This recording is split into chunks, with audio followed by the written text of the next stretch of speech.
I came here in 1925. And in 1926, some friends of mine said, "You should organize this." But I said, "No, I don't want to do that. I don't want to start a new religion or be responsible for it. I don't want to tell anyone else what to do. I don't know what to do myself, so how can I tell anyone else?" But they argued this was something they thought valuable and the greatest thing in the world, and they finally convinced me. And we became incorporated 31 years ago as a nonprofit religious and educational organization. The Institute of Religious Science and School of Philosophy, it was called. Finally, I said, well, this can't be done this way. If we're going to have a church and there are more people, well, let's have more churches. So I asked everyone in Pasadena to come to Arroyo Seco Hotel on Sunday nights, and everyone who went to Glendale to come Tuesday night there. I carried this on for about 6 months and started churches. I did the same thing in Long Beach and in Huntington Park and Santa Monica and Redondo Beach and other places. This is how our churches got started.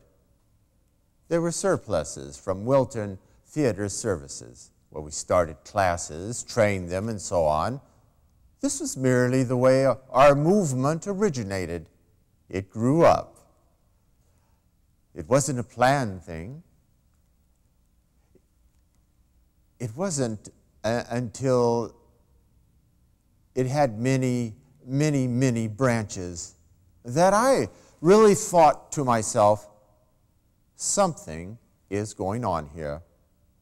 This really is a thing of destiny. It is really going to become the next spiritual impulsion of the world. And I believe it. I finally came to see that it had to be organized so it wouldn't fall apart. Now, we have a very wonderful organization, democratic. We are governed by a top board of 19 members. 7 of them are elected by the field. 7 of them are elected by the field. This is a new spiritual impulsion in the world. It has certain objectives in the world. It has certain purpose to teach and practice. And nothing else. Teach and practice. Practice and teach. That is all we have. That is all we are good for. That is all we ever ought to do. We are a teaching order, not a preaching order. We are a practicing order, not a proselytizing order. Now, we must bear witness to a spiritual truth which has come down to us through the ages. And if there is any truth, this is it. It is a compilation, a synthesis, a putting together of all the great thoughts. When they ask me how I know I'm right, I don't know I'm right. I don't have to be right. If I thought I was right, I wouldn't be here. But if you skim off the top thought of the ages and is wrong, you have no criteria. But if you take the best all the great teachers have given us, the essence all great religions have given us, the essence of all great religions of the world, and put it into one. Well, take the hellishness out of it. Take the rudeness and crudeness and vulgarization out of what was perhaps almost a revelation to suit the whims and fancies of people or the emotional emergence of a group or individual. Well, you won't get anywhere.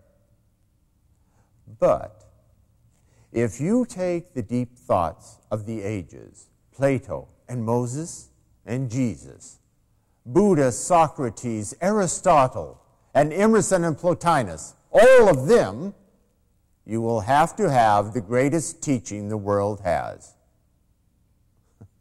Now, in doing it, it must almost be done by one or a very few people, not because one person is a genius as against others. it must be done by few enough minds at first so they will know what to take out and what to keep. What is this one thought and that where they dovetail?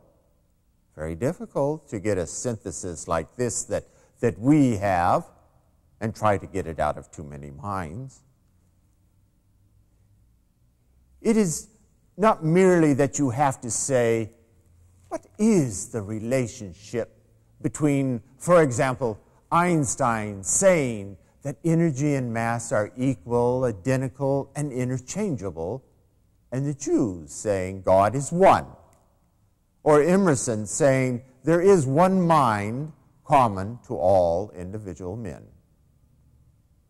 What is the difference between psychic phenomena as it has appeared throughout the ages and the experiences you have?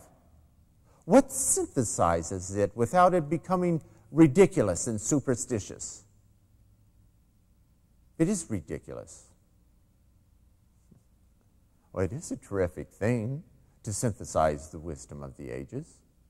Now, I don't claim to have done it, but we have come nearer to doing it than ever has happened before in the history of the world. Therefore, we are beneficiaries of innumerable sources. Now, those sources we gladly recognize. We feel very proud and happy we have had sense enough to use them.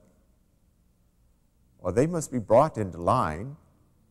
The great philosophic and spiritual truths must be brought into line with the modern metaphysical knowledge of the law of mind and action, which the ancients did not understand at all. If they did, they didn't practice it, or as far as I know, teach it. Or they taught the broad generalized principle, but not in action.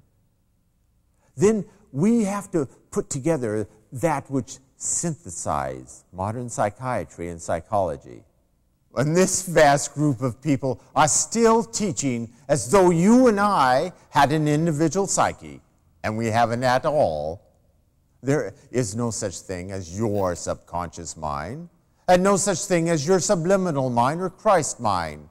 This is all a fantasy. The only mind you will ever know is the mind you are using right now.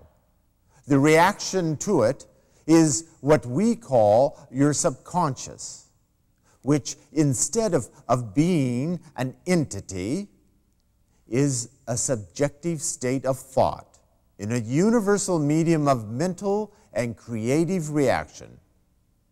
This is one of the great truths, because if your mind is separate from my mind, you and I wouldn't know each other as here.